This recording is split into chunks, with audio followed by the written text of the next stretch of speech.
All right, we're good. Um, so earlier this week, George brought up the question of I've got a prospect who initially showed me interest, or I know they're not a cold lead, they're a somewhat warm lead, but they've gone dry on me. They're not responding to anything. And how do I follow up with them? How do I keep engagement going with them? And I thought that was a very interesting question because it's something I deal with every day. And I think you guys sort of deal with the same. And I always resort back to one common theme. It's they might not be ready to buy right now, but they could be in the future. The timing's never going to be right for everybody. You might have caught them on a bad day, or they might be going through something at home. Sometimes I'll get on the phone with a guy that I have a really good rapport with, and he'll say 3 words, not really be engaged with me, not want to talk to me. And when I first started, I was struggling with that. And why is this guy doing this? Why is he responding this way to me? And one of my mentors told me he could have fought with his wife this morning. His kid could be in the hospital. You don't know this. They could be going through a financial hardship at work, or they could be laying people off. You never know where they're at. So sort of the 3 ways that I get around this is I just add these people who are showing interest initially, but sort of slowing down. I add them to my slower drip type funnel. I'm reaching out to them not once a week or once every 2 weeks, but 4 to 6 weeks, and just dropping in and providing value so that I can stay top of mind with them. And it's when it does come time for them to buy, I'm the person that they know, all right, there's 3 people I could reach out to, but Cameron's been sending me emails with newsletters, articles, all this information to help me. He knows what he's doing, and I'm going to go to him. Just staying top of mind. That's really the key for what I'm doing. But also, there's other people who aren't in that boat, who show interest initially, and then they just forget about it. It might not be top of mind for them, but it could be top of mind or right for their business. So mainly what I do is I go after CEOs or COOs because they're the main decision maker for what I do. If I cannot grab their attention or get them engaged with me, I'm going to move on to, personally, their assistant is my number 1 entry point. I'm going after them. I'm calling them. And the first thing I do is when they tell me their name, I write down their name. So I know when I call back, I know, hey, can I please speak to Jessica, or can I please speak to Mark? Assistants, and I'm not saying this about their position, they get overlooked. Nobody remembers their name. Nobody really gives them time of day. Just simply saying, hey, Jessica, how are you? Ambrosia. But just simply like recognizing them and speaking to them, they don't have that interaction throughout the day-to-day in the workspace. So that really, you're getting in the door with them, and then you provide value to them because of a COO or CEO, nobody has their ear more than their assistant does. George just came in here, so I'm going to hang tight for 1 sec, let him get in because he's the one that asked this question. Cameron, did Ambrosia, did I throw you with that? I was looking at it and that name sounded very familiar. Is that from? No, it's not a name. It's just an idea. It's just like that. It's intoxicating to people. If you use their name, it is intoxicating. Like it is the easiest way to separate yourself from so many people is just using someone's name when you're communicating with them and saying it as much as you possibly can. Yeah. What's up, George? How are you? So I'm actually talking about a question you dropped earlier this week about having a prospect who shows interest and then they get away. So you're coming in at a good time. But no, so I'm going after the assistant. That's my number 1 contact point if I cannot get my main decision maker's ear. After that, I'm going for like the operational managers, the people who are day-to-day doing the business. So a CEO, COO aren't day-to-day. They're higher level and they're seeing things from a big picture. I'm going for the people who are going to use what I'm selling them. So for me, it's their real estate. I'm going for the person who's at site every day, who's going to benefit from having a more efficient workplace or whatever I can offer them. I'm going after them and showing them why it's valuable to them. Because behind an assistant, the managers and the people who are running day-to-day, they have that person's ear. After that, I'm going for their competitors or their people that I know they're in a circle with, but they don't work directly with. And I'm going for that person. So I can show them, I'm going to provide you value. And then maybe through conversation, they're talking to the person that I want to get in touch with and saying, wow, we work with Cam, we did this. and it's really helping us succeed, that person's going to call me back. And the last part of it is really, once someone's in this funnel for me, I'm never trying to sell them. They don't want to be sold. They've made that very clear. So I'm not coming after them trying to sell them. I'm going to them, letting them know that I've got their best interest in mind and that I just want to provide them value. If they want to work with me, great, but I don't need their business. Basically, you can't sell from a position of desperation. I'm selling from a position of, I know what I have is right for you. If you can see this value as well, great, let's talk and let's have a mutually beneficial relationship. But if not, that's amazing. It's amazing to know you as a person. And anytime in the future, hit me up. I'm here to help. People don't want to be sold all day long. And if they don't respond to your first 6 emails or they stop calling you back, they don't want to be sold to.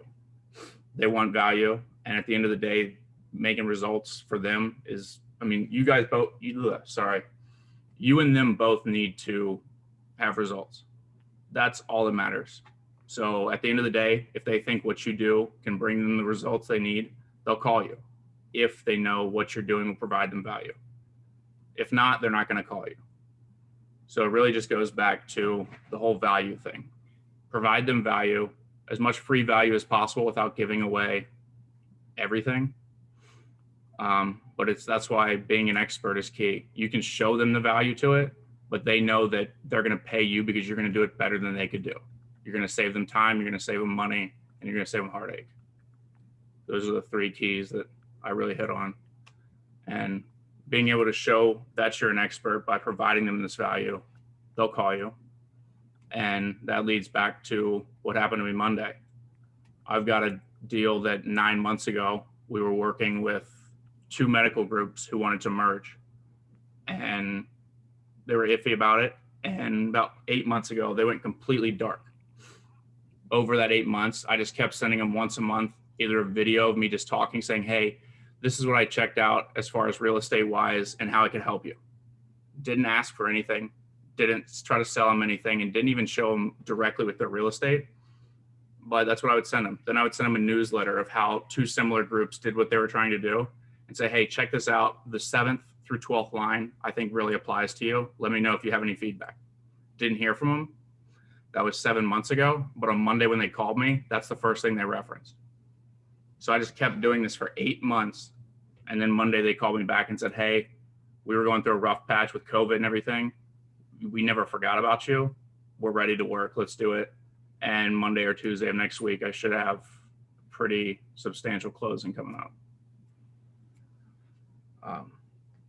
So that's really how I view it. And I've seen a lot of success doing it that way. It's a numbers game. Not everybody's going to come back to you like that, but a good amount of them will. Just, it's not always right for someone to buy at every given time.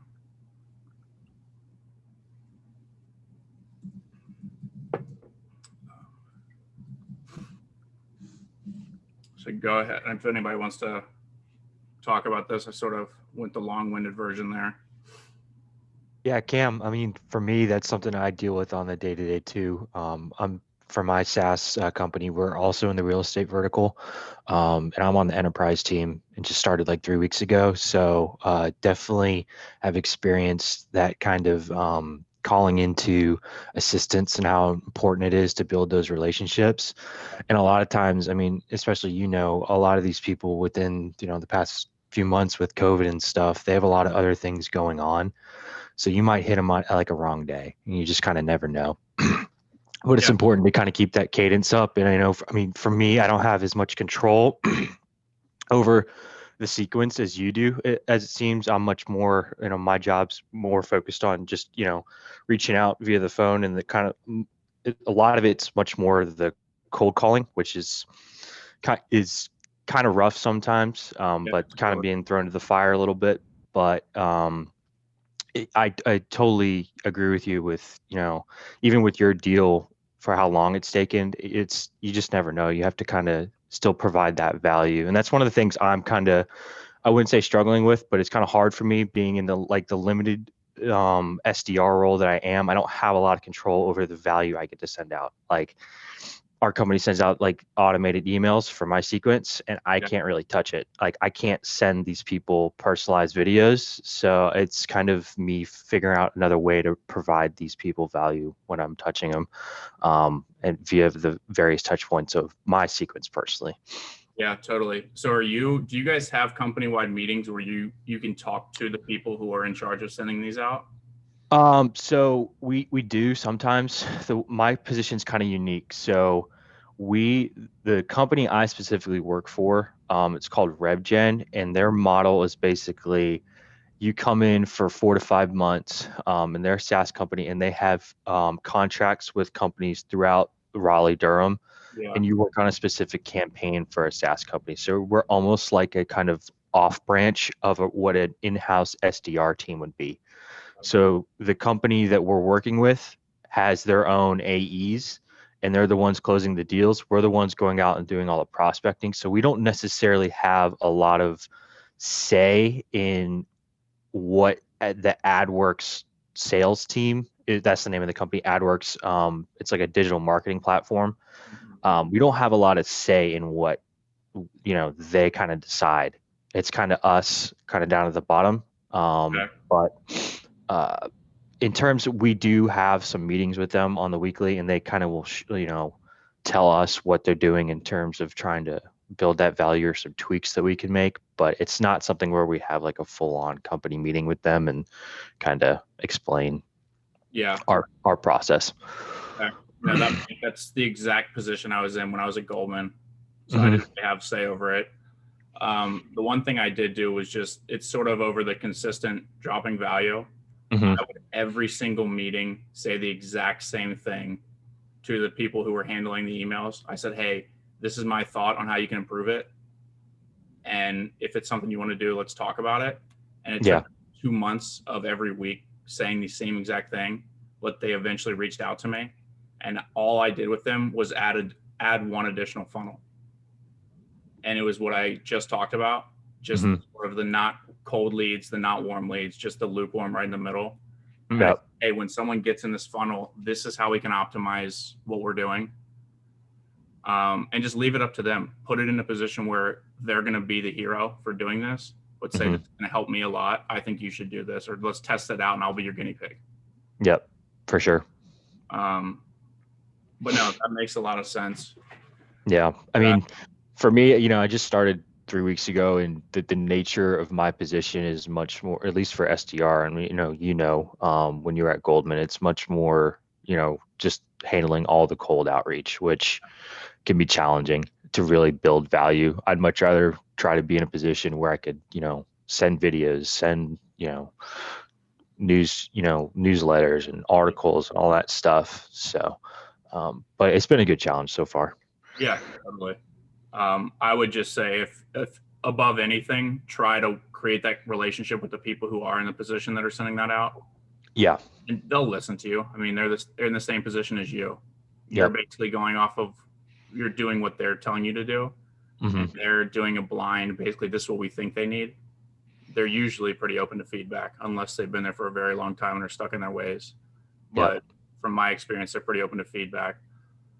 But on the other side of it, I would just really, if you haven't already, but you might have, just really study how they're doing their outreach and understand that, all right, I've got this client and I've been talking to them for 3 weeks. This is what they've already seen from me. This is what they've seen from our email team. So the next time you talk to them, you can just build off of it. Yep, for sure. For sure.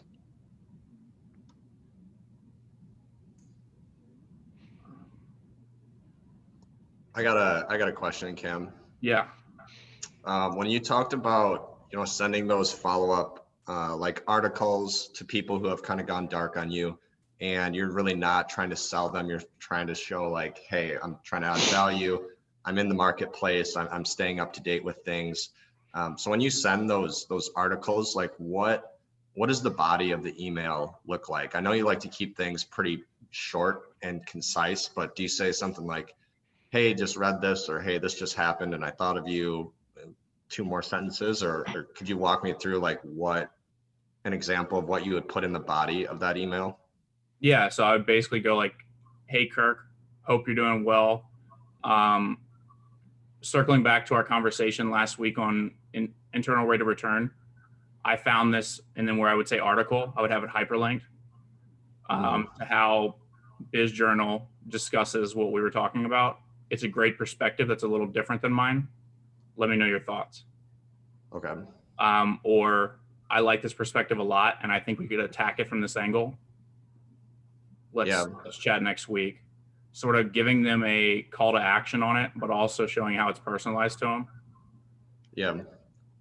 I like that. I like that idea in general. I think sometimes I sort of let people go a little bit too passively as far as like, I need to have more touch points with people. Sometimes I won't talk to somebody for like 5-6 months. And at that point, like they don't remember who I am, you know? So I think more touch points, like those little emails where I can add just little snippets of value is a good idea. Yeah. And it takes, so I'm really big on my CRM, especially with keywords in my CRM. I try to use the same keywords over and over with my clients so that I can go into my CRM, type in a certain keyword. So for me, basically, I'll just use internal rate of return again. If that's what I've been talking to somebody 2, 3, 4 times, I'll make sure that's in the description of who they are. So that when I'll circle back a little bit. I subscribe to every single newsletter or publication that relates to what I do. I don't read every article. I do a keyword search. So I'll have them in my email and I do a keyword search. And if that keyword that I want to email 12 people about comes up, I'll read that article. And if it's something I like, then I'll send it to them. But I know if I've got this on profitability or internal rate of return or anything, I can send it to these 12 people just as a, hey, I'm here, know my name, and know that I care about you. Yeah, that makes sense. Personalized videos, I do that very occasionally if it's a really high ticket deal where I can make a lot of money on it. I do see good returns on those, but it's a lot harder to make a personalized video for someone in that sort of area because their attention span on an email is probably 45 seconds. And it's really hard to get everything in 45 seconds that I want to talk to them about. So I would, the newsletter, the articles, and just follow up emails. Hey, I saw this sold very similar to yours. They took a creative approach about it. Let's talk. Yeah. Cam, can I jump in on the video thing? Yeah. So I will tell you that's something that I've seen a lot of success and have coached a lot of people to do and has actually been a very successful approach. But the key is keeping it very short and just adding like a personal video of you essentially saying the things that Cameron was just saying of, hey, I came across this. I thought of you. I wanted to send it your way. If you ever need anything, reach out, let me know. I'm here to help you. The reason being something as short as that, and you can film it on your phone if you want to and send it. It will be good quality. But it again puts you as a person in front of them instead of just black and white words. They start to hear your voice. They start to see your face. They start to build that human connection so that when that moment does come, they have an even deeper hook in to you yourself. So if you're able to do that, I would highly encourage, like I just had somebody get a job at Bloomberg Law who I talked through this process. She used it. They created a new spot just for her because they enjoyed her video that she had sent them so much. Did she send that as a part of her like application? Yeah. That's awesome. So and granted in sales, it's obviously a little bit different, but it's a good way just to, I've seen success in that in selling the online course. I've got other people who have done the same thing. It just creates this personal touch where, again, you're a human instead of just another email.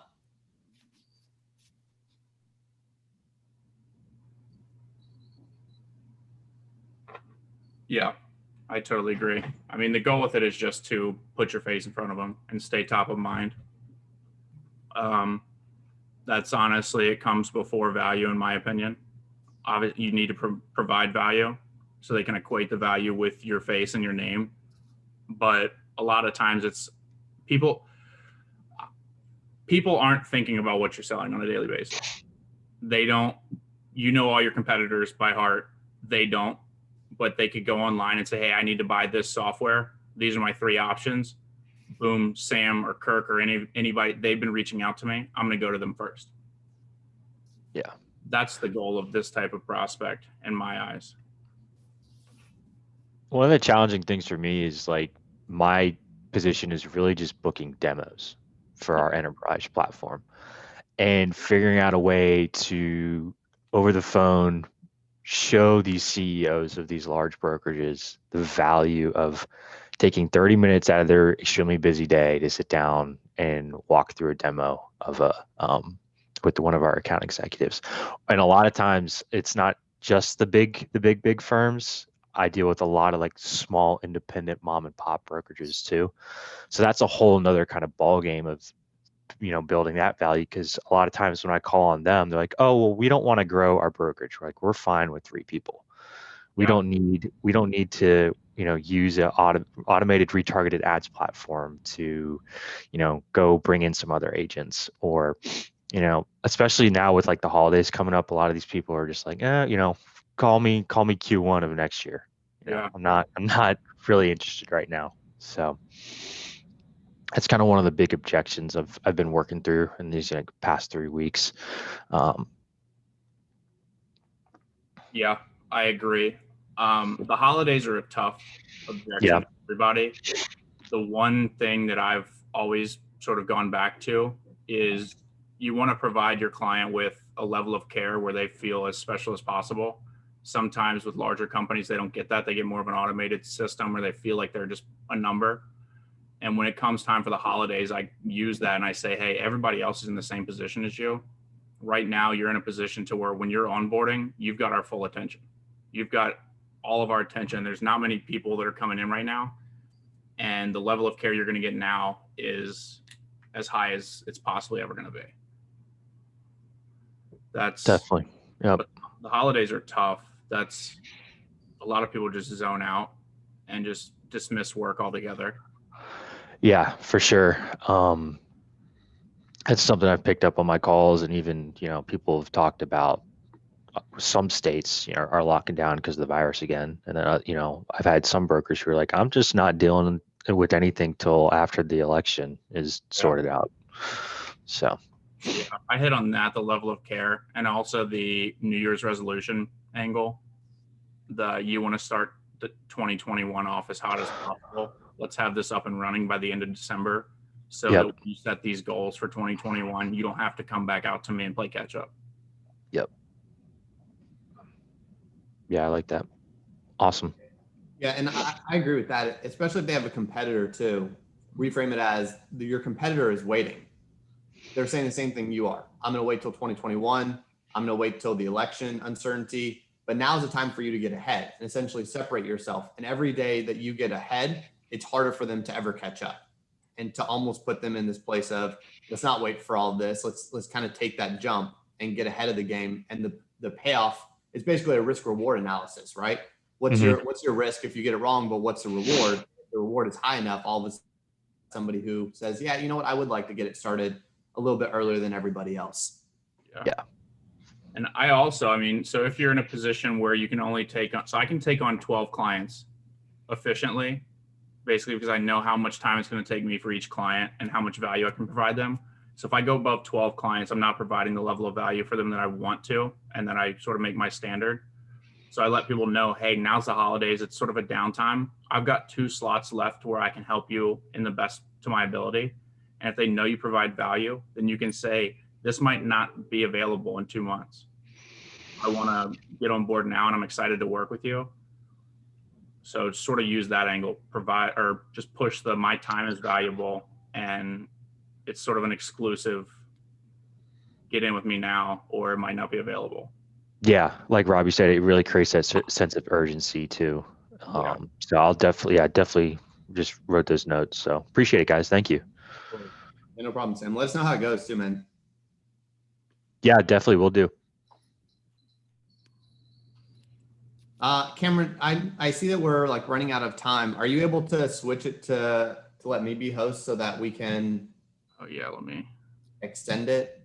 Because I should have the ability to do that. Yep, we should be good now. Let me see if I can change this. I upgraded it yesterday and realized that I used my work email to upgrade that one that I've never used Zoom on.